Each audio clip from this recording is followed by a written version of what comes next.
नमस्कार दोस्तों। पूरे के पूरे मार्केट से कुछ ऐसी कंपनी को सर्च करके लेके आया हूँ, कुछ फॉर्मूला के बेस पे, जो आखिर कंपनी का जो वायो वाई डेटाबेस हो, चाहे वो क्वार्टरली डेटाबेस हो, दोनों की जो रफ्तार है, वो तेज गति से उड़ती देखी जाती है। और क्या ये बिजनेस की स्थिरता की बात कहती है? चलिए ऐसे ही कुछ कंपनी को लेकर जिक्र करेंगे। उसमें आज की लर्निंग में केवल एक कंपनी, और इस एक कंपनी में कौन सी कंपनी निकाल के लाया हूं जो कि हो सकता है मल्टी बैगर अभी तक साबित हुआ है, हो सकता है दोबारा साबित भी हो जाए। हमारे तरफ से कोई रिकमेंडेशन या एडवाइजरी की बात बिल्कुल ही शामिल नहीं है। Only on the learning prospective data को लेकर समझने की कोशिश करते हैं। चलिए इस कंपनी के बारे में देखा जाए तो कंपनी का नाम है पनामा। पनामा पेट्रोकेमिकल के बारे में लोग जानने वाले हैं। और पनामा पेट्रोकेमिकल की यदि जिक्र होती है तो वो कंपनी की हमने जब इसको फाइंड आउट करने की कोशिश किया कुछ फार्मूला के बेसिस पे, तो आपको मैं वो फार्मूला की बात भी शामिल कर रहा हूँ। हम एक ऐसी कंपनी की तलाश में थे पूरे के पूरे मार्केट से, जिसका मार्केट कैप कम से कम 1,000 करोड़ से ज़्यादा होना चाहिए। दूसरा हमने देखा कि उसमें क्या जो क्वार्टरली ग्रोथ है, वाई वाई का ग्रोथ हो, वो स्टेबिलिटी के साथ मार्केट में सस्टेन करती देखी जाए।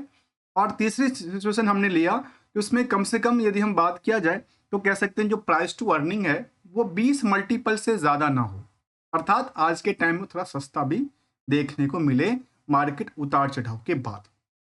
उसमें हमारे सामने काफ़ी सारी कंपनी निकल के आती है।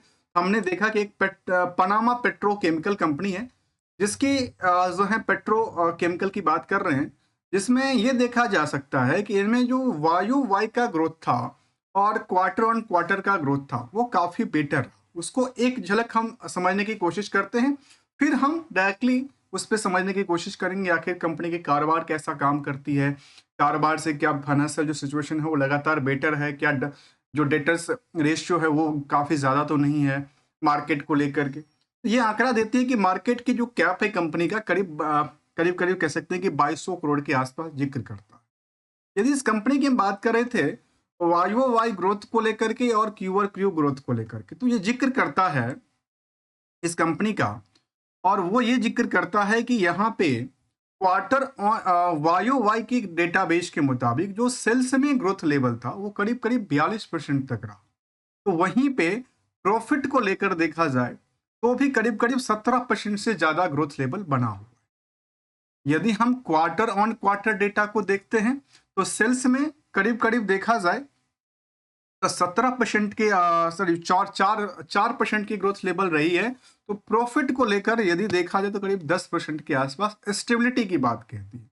हमने क्या देखा कि ट्रेंड एक ऐसा ट्रेंड चाहिए जो क्वार्टर ऑन क्वार्टर और वायो वाई दोनों पे सेम दिशा में चलती देखी जाए। तो वो इस तरह की कंपनी हमारे सामने जिक्र करती पाई गई।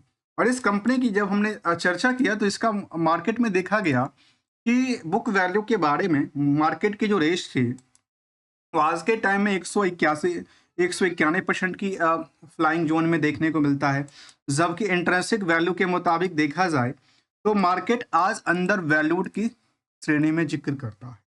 इसकी कंपनी की बात किया जाए तो जो स्टॉक पी है वो इनकी जो इंडस्ट्रियल पी है उसके मुताबिक काफ़ी सस्ता रेटों में दर्ज करती है।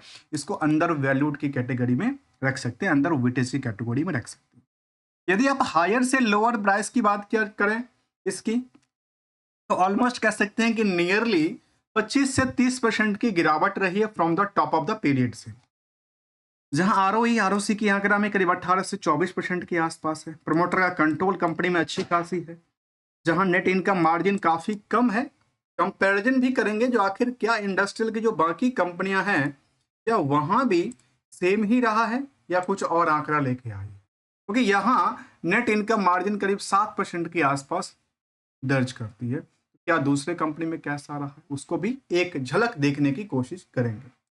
उसको लेकर देखा जाए तो ये कहता है कंपनी को, यदि आप देखेंगे तो इसमें यह देखा जाए तो कंपनी में डिविडेंड का ट्रैक रिकॉर्ड मेंटेन करती है।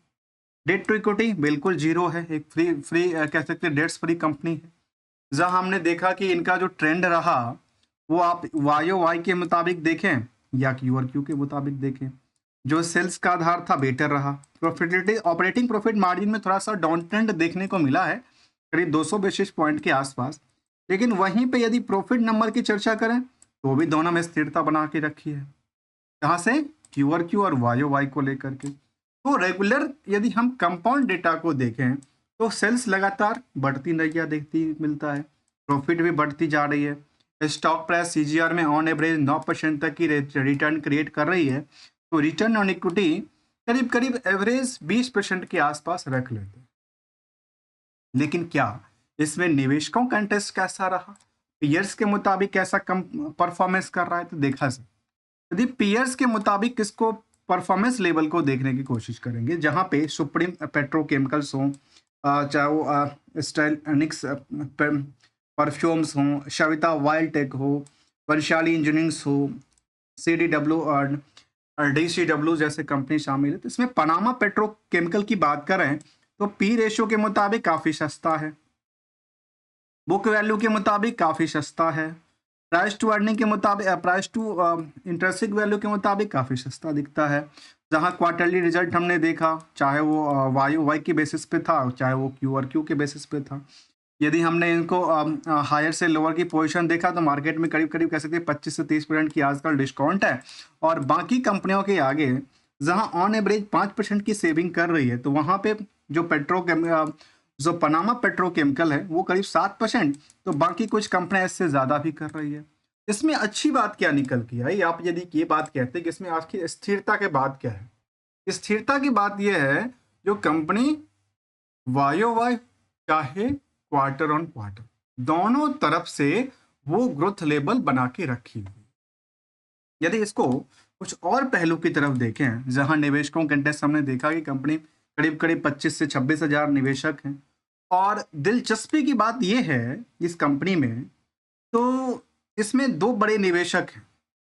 भले ही इस कंपनी में DII का कोई भी होल्डिंग ना हो, लेकिन इस कंपनी में जो हमारे इंडिया में कहते हैं ना कि सुपर इन्वेस्टर्स, एक बड़े निवेशक जो एक इंडिविजुअल कई सारे कंपनी में अपनी होल्डिंग थोड़ा बहुत करके रखे हुए हैं, इसमें दो नाम शामिल करता है। और उस दो नाम में जो बड़े निवेशक के नाम तौर पे देखने को मिला है, उसमें है अनिल कुमार गोयल जी, जिनके पास नो करीब करीब लगता है कि काफ़ी सारी कंपनी में उन्होंने होल्डिंग रखा हुआ है। काफ़ी सारी कंपनी हैं, करीब करीब 50 से 100 कंपनी में इनकी होल्डिंग है कुछ ना कुछ। तो एक बड़े निवेशक के तौर पे। दूसरा एक और नाम आता है रमेश दमानी, इनका भी कुछ होल्डिंग है 1.25% के आसपास की। ऑलमोस्ट करीब 30,000 के आसपास निवेशकों का इंटरेस्ट जुड़ा हुआ है इस कंपनी से। और रिस्क और रिवार्ड की यदि हम आपस में कंपैरिजन करने की कोशिश करें, आखिर रिस्क वर्सेस रिवार्ड कितना है, तो रिस्क का आंकड़ा कहती है न्यूनतम, रिवार्ड का जो एक्सपेक्टेशन है फ्यूचर को लेकर के वो थोड़ा सा वो बुल जैसा दर्ज कर। तो ये पहलू था, हमने समझने की कोशिश किया इस कंपनी को लेकर के, जिसका नाम था पनामा पेट्रोकेमिकल। जिसमें अब एक चर्चा का विषय ये है कि क्या ये आगे चल करके बेटर रिजल्ट क्रिएट कर पाएगी। चलिए हम आते हैं चार्ट लेवल पे और जानने की कोशिश करेंगे यहाँ पे जो आखिर विदाउट कोई टेक्निकल एनालिसिस, विदाउट कोई टेक्निकल इंडिकेटर को केवल और केवल चार्ट किस दिशा से कहाँ जा रही है, वो हवा किस दिशा में बह रही है, उसको समझने की कोशिश करते हैं और वो क्या कहता है। देखिए चार्ट लेवल पे देखा जाए तो यदि हम एक साल के चार्ट को देखें तो यहाँ पे एक जो पोजीशंस क्रिएट होती है, ये जो पोजीशंस है वो देखिए इस पोजीशन पे कंपनी की प्राइस बार बार आई है। इसको कहते हैं हम लोग सपोर्टिंग जोन मान लेते हैं, क्योंकि जिस प्राइस पे बार बार आके अटक जाए उसको सपोर्टिंग जोन मान लेते हैं।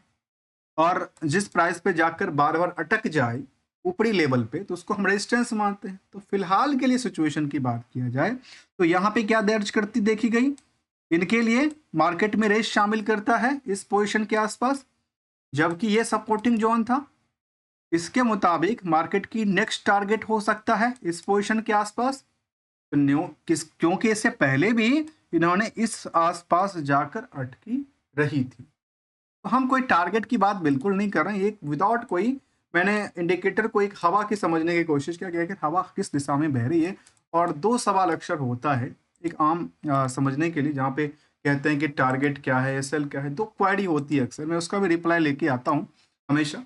हमेशा कहता हूँ कि गोल्डन रूल को याद रखना चाहिए, और गोल्डन रूल हमेशा के लिए कहता है, चाहे मार्केट हो, चाहे पर्सनल हो, चाहे आपकी पर्सनल फाइनेंसिंग हो, चाहे कोई भी एसेट्स का क्रिएशन करना हो, खास करके इन्वेस्टमेंट के लहजे से आप जानने की कोशिश करते हैं, तो ये आंकड़ा देती है कि यदि आप वो अच्छे प्रोडक्ट कोई लेते हैं, अच्छी एसेट्स क्रिएट करते हैं, उसकी बेस बेटर है, कुछ रिस्ट्रिक्स हो सकता है, थोड़ा सा अप डाउन के साथ साथ बेटर हो जाए, तो उसकी वैल्यूएशंस में कमी नहीं आएगी। यदि आज के टाइम में वैल्यूएशन में कमी आ भी गई, यदि हाई रेंज में ले भी लिया, तो वो नुकसान नहीं देगा। और कुछ ऐसे चीज़ जो हम कचरे के भाव में लेके आते हैं, लेकिन कचरे वाले चीज़ हाई वैल्यू में लेके आते हैं, और बाद में पता चलता है सर इसकी वैल्यू हमें नहीं मिलने वाली है, तो वो हमारे लिए नुकसान बन जाती है। इसलिए इस तरह की चीज़ों से थोड़ा सा परहेज रखने की जरूरत पड़ती है।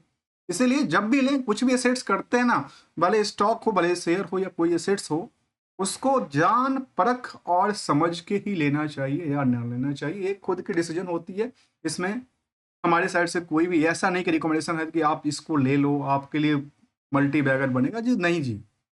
मार्केट का कोई भरोसा नहीं है, कल क्या होगा कोई नहीं जानता।